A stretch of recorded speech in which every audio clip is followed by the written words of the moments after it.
agree with Alan Greenspan, we ought to just eliminate the debt ceiling. Oh, absolutely, we do. The ability of almost every working American to access more credit than they should have been able to masked the underlying fact that lower and middle class incomes were not rising. That's not a tenable strategy. Isn't now the time to eliminate it? Oh, we've been time a long time ago. Let's put aside terrorism. Let's talk only about our own homegrown animals that are patrolling America right now. So it goes down to the simplest thing. Be prepared, be vigilant.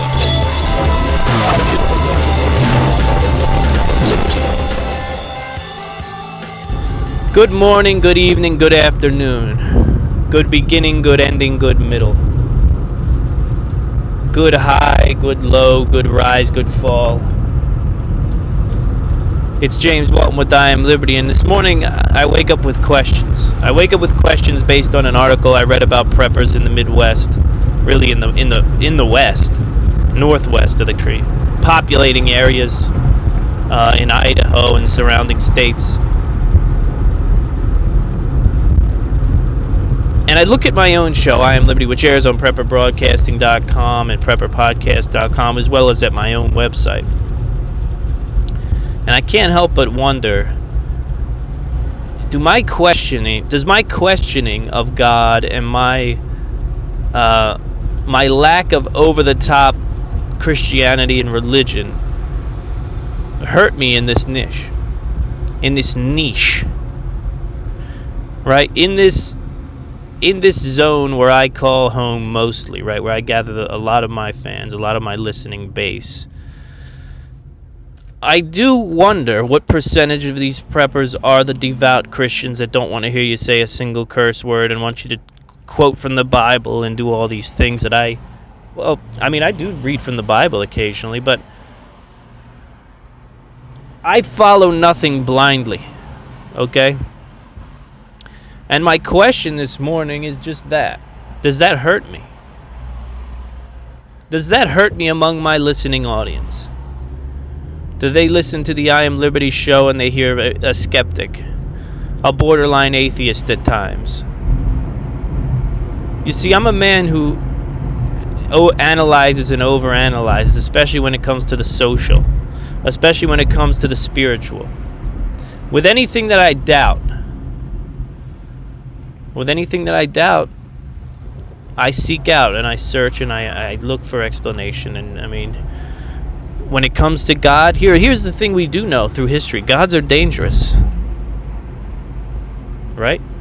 One thing we do know 100% is that gods are dangerous entities. They are dangerous entities when it comes to social order. You know, you look at what has happened throughout history based on religion and based on gods and following certain entities or deities. So we do know that for sure. But when I see the type of corruption at all of government, when I see the violence and the abandonment of, civil order in the streets, then of course I question God. And it's not that I question the existence of a creator, right? I hold very strong beliefs in the fact that there is a creator. I do not hold the same beliefs, however, when it comes to the idea that this creator is all-powerful and affects everything. And every decision and every left turn and right turn and every thought you have is governed by this being that we call God or Allah or Krishna or whatever.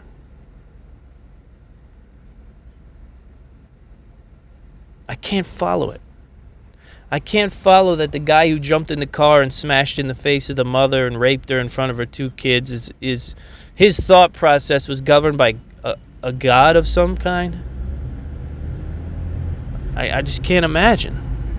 I can't imagine that a god would allow the type of monsters that are populating the world under the guise of the Muslim religion, the creeps from ISIS. I can't imagine that they could be pushed to do what they do by a god.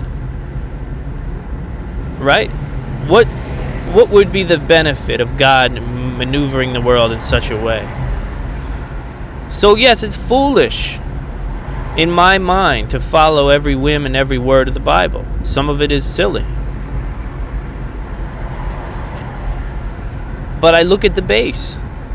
I look at the base, deep Christian, right? Deep Christian with the crosses and this and the, fight for our Christian faith. There's nothing wrong with that. It's good. I don't share the same unequivocal love for the whole ideology of Christianity. In fact, there are portions of Christianity that I think are killing us right now. You look at the idea of love thy neighbor. Great. That's good. Wonderful. You look at the idea of turn the other cheek. And turning the other cheek has put us in kind of a rough position here in America. Right? There are certain times when you turn the other cheek, and there are certain times when you lay down the law, and that's just kind of what we're suffering through right now, is a lot of cheek turning from certain classes of individuals. But I do wonder if the space between me and the Bible has any effect on my listenership, or the folks who would otherwise love the show, love the content. I've had back and forths with people about this issue. And I don't talk about it. I don't like to speak ill of many people unless they deserve it. But I've had back and forths about what I talk about on the show and what I should and shouldn't say. And unfortunately for them, I'm going to say what I want to say always. I'm not beholden to any advertisers. So that's one of the great things about I Am Liberty. But does God govern our every action? Does God push the children into stage 4 cancer? It can't be. We have to believe that nature and the natural order is what governs most of what happens in our world. What happens to your mind, what happens to your body over time. These are the real things that govern what happens in our world. And if in fact there is some sort of enigmatic force that we can channel, in times of great success, when we feel like we're in what a lot of people call the flow state, when we feel like we're unstoppable, untouchable, confidence is high, I do believe that we're linking up to a higher power, and at that point, when the basketball player can't miss. When he just simply can't miss, right? When you saw Tiger Woods all those years back, there was just no way he was missing that hole. I believe that is when we're linked up to whatever that higher power is. You're giving a speech, and every single turn and twist of that speech happens. The timing is perfect. Everything is perfect. I believe that's when we're linked up to God. I believe that's more what God is. He's some kind of energy, some kind of power. My father tells me that God is conscience, right? He's your conscience. He's what tells you what's right and wrong. And maybe that's true as well. There's some truth to that, when I look at my little son and he goes to reach for something that could cause him, pain or danger or something along those lines. Whenever he's doing something he shouldn't, he's not even a year old, and he understands the difference at some level between right and wrong. So I ask myself, am I doomed for my lack of faith? Am I doomed in the community of doom for my lack of faith? I have my own ideas of what God is. I have my own relationship therein, but am I doomed in the community of doom for my lack of faith? It's a question I'll always have on my mind. I'll always have it on my mind. And I just thought I'd share it with you this morning.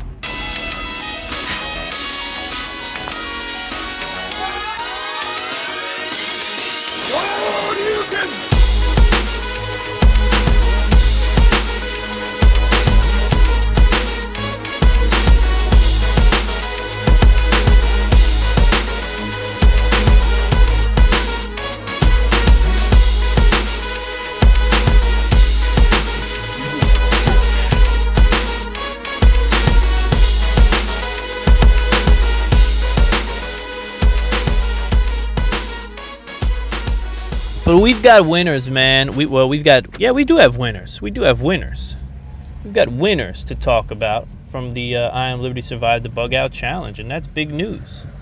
That's big, exciting news here at the I Am Liberty Show.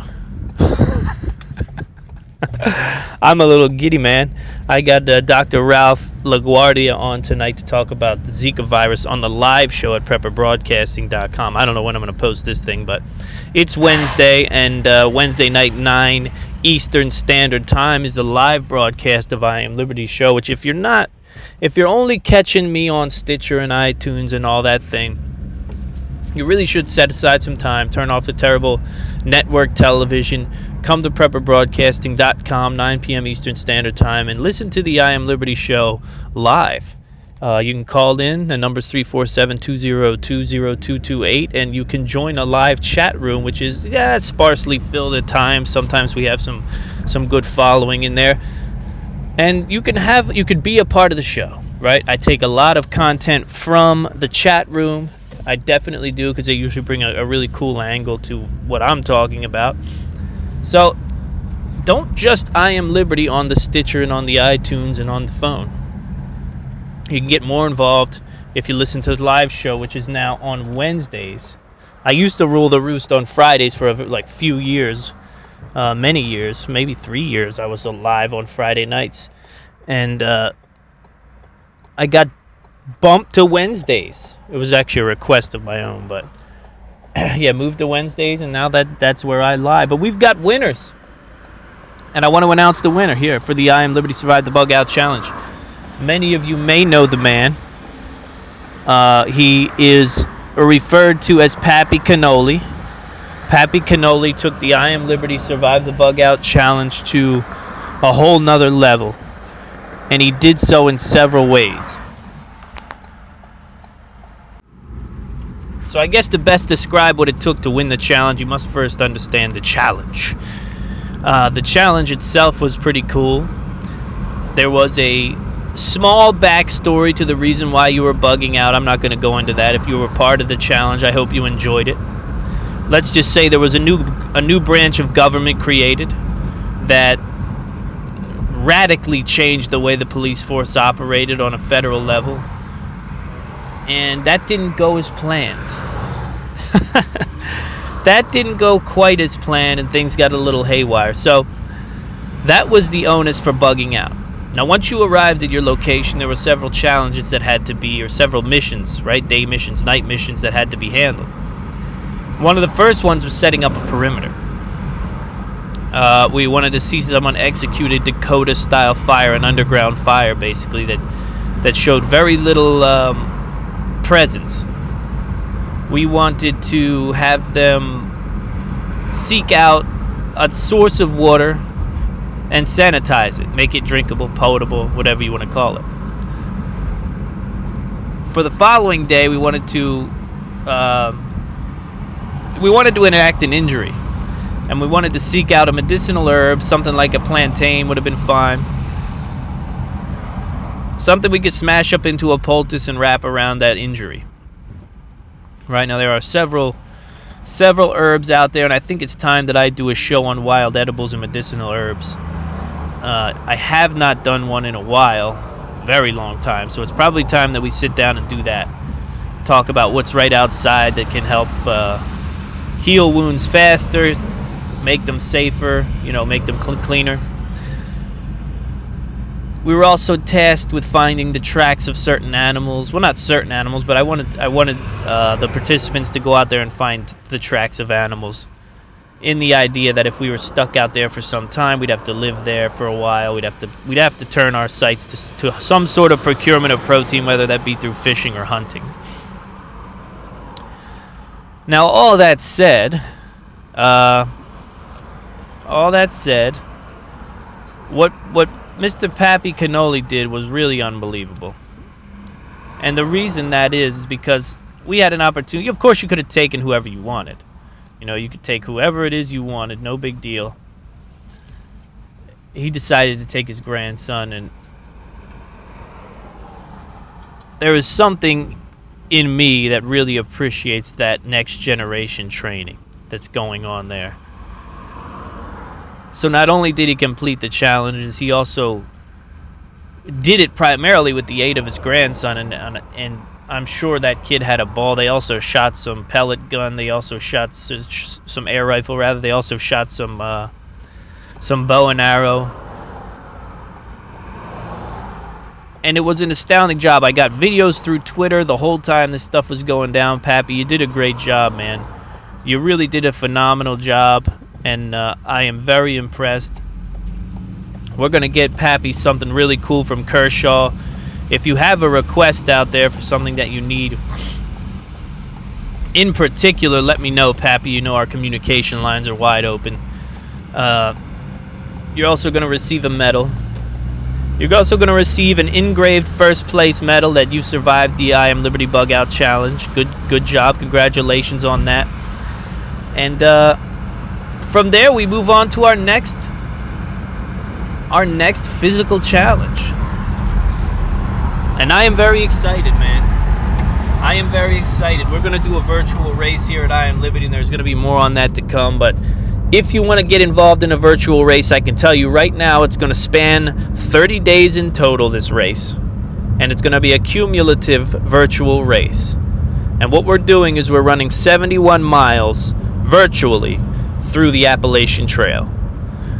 71 miles in 30 days. It's no easy task. You know, this is no easy task at all, but you give it your best, give it your go. What I'll probably do is I'll probably have the option to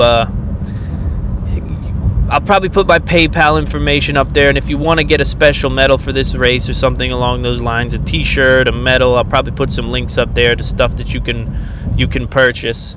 If you want to send me the money, I'll buy you a medal. I'll buy a bunch of medals cheap.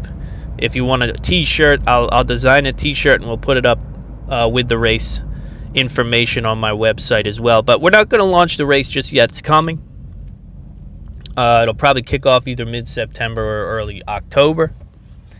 And that's going to be that, man. And we got, I don't know, what I'm pondering now is what in the heck can we do in the dead of winter?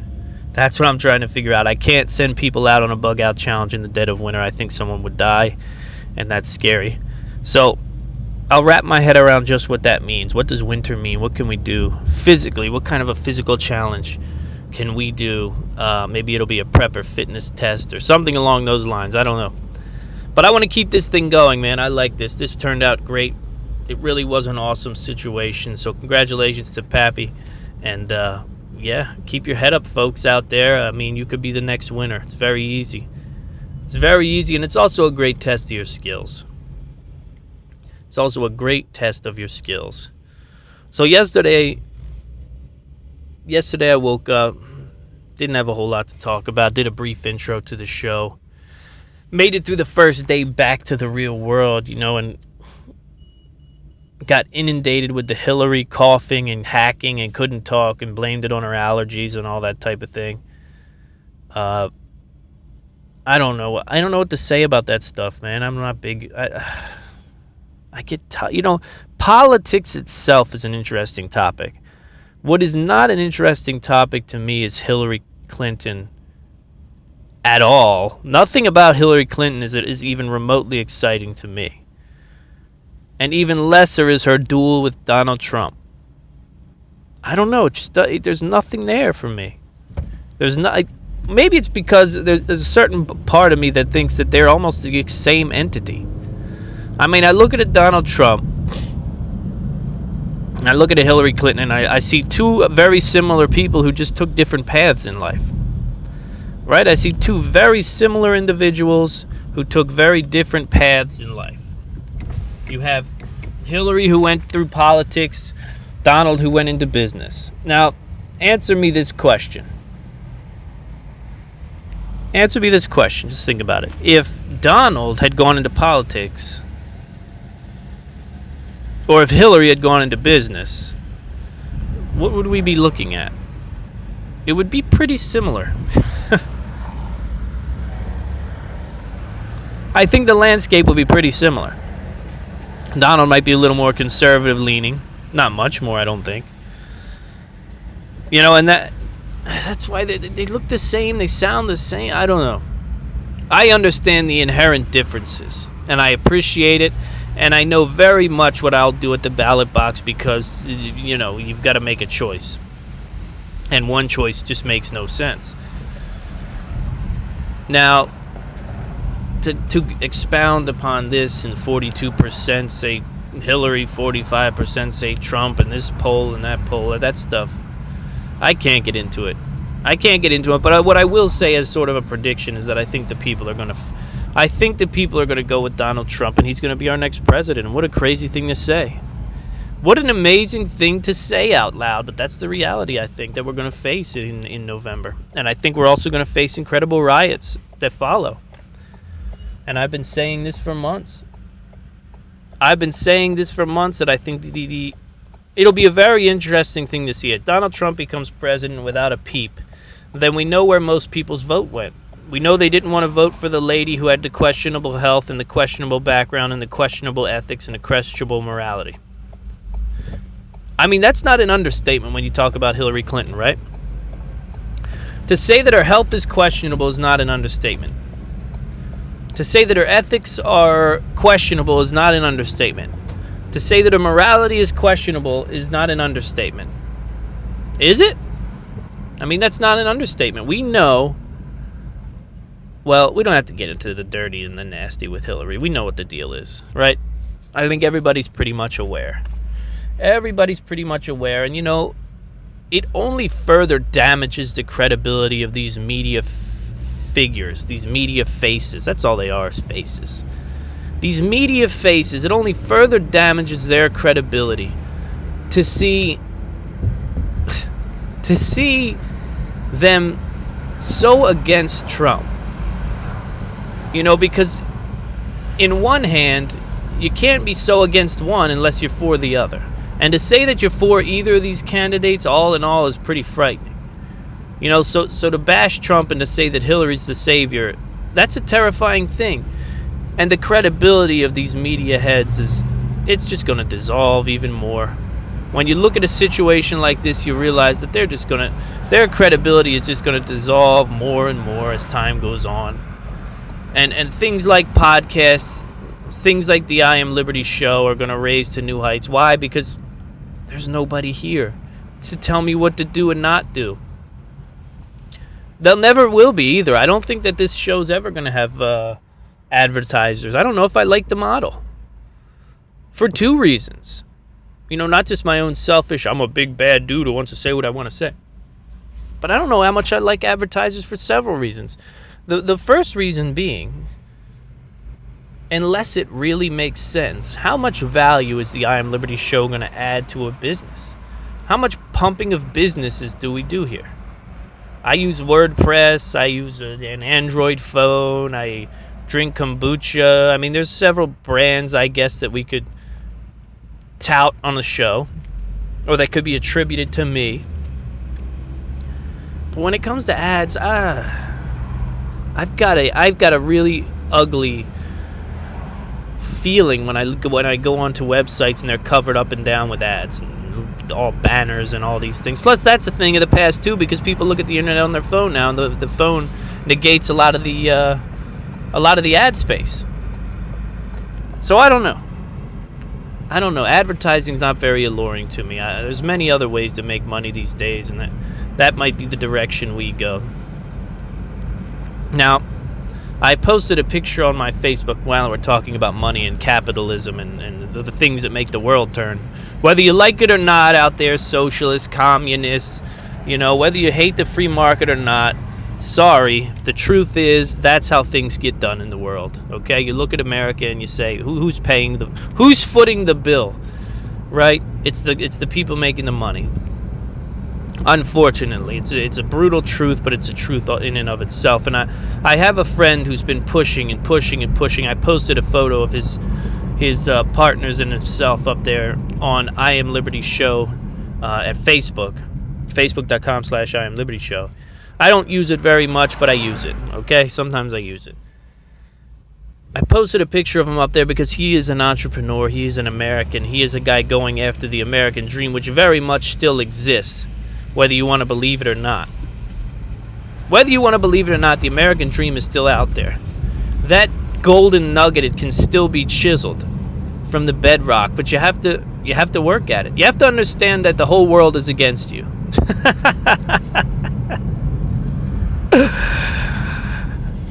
That's an alarming thing. You know, one-on-one we can all be friends. We can all have respect for one another, but the fact of the matter is everyone's against you. Everyone's trying to make a little piece of the pie. Everybody wants a little piece of that money. And the whole world is against you if you want to open a business. It's a terrifying way to look at it, but that's the truth, and that's the way you should look at it. And you should come at it with the same sort of, ferocious attitude that the whole world is against me. And you know what? I'm going to win. I'm going to win. I'm going to make my product be known, and that's how it's going to go. So don't underestimate it. Like I said, you don't have to be a monster. The American dream is out there. You can be respectful. But just know that you're going to work harder than you ever have for anyone else. You know what I mean? It's not being an entrepreneur, and I'm sure my friend Mike could speak to this now. It's not about an easier job. You know, it's not about an easier job whatsoever. You're going to push yourself harder working for yourself than you ever have. If you're the type of person who needs to be working for themselves. There's some people who don't want to get out of bed in the morning, and they should just, do their best to get to their own job and take care of their own things. But, if you are somebody who is going to work for yourself, then you got to push it. You got to push it. You got to push it. So, that said, the American dream is still alive. I'm pushing for it. There's millions of Americans still pushing for it. And it's attainable. But it just takes a lot of hard work. It takes a lot of hard work. It takes a lot of ingenuity. It takes a lot of understanding on how you achieve these things. And maybe that's where we end the show, right? We got our winner. We talked some Hillary. I had a whole article about sex with robots I was going to go over, but that didn't fit into the show the way I wanted it to. And we'll be live Wednesday night, live Eastern Standard Time. It's James Walton with I Am Liberty, folks. I'll see you later.